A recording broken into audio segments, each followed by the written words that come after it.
ప్రియ సంగమా, మనము మొరపెట్టినప్పుడు, ప్రార్థన చేసినప్పుడు మన ప్రార్థనకి జవాబు వచ్చిద్దా లేదా, ప్రభువారు వింటారా లేదా అని మనం అనుకోవచ్చండి.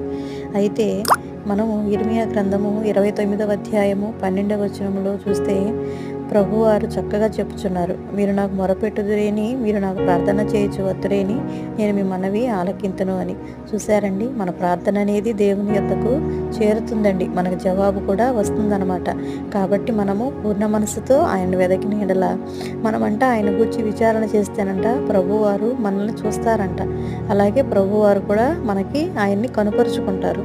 కాబట్టి మనం చేసే ప్రతి ప్రార్థన ఆయన వింటున్నారు, మాకు జవాబిస్తారని నమ్మకంతో ప్రార్థించి పూర్ణ మనసుతో ఆయన యొద్ద విచారణ చేసి ఆయనను కనుగొనే కృప దేవుడు మనందరికీ దయచేయునుగాక. ఆమేన్.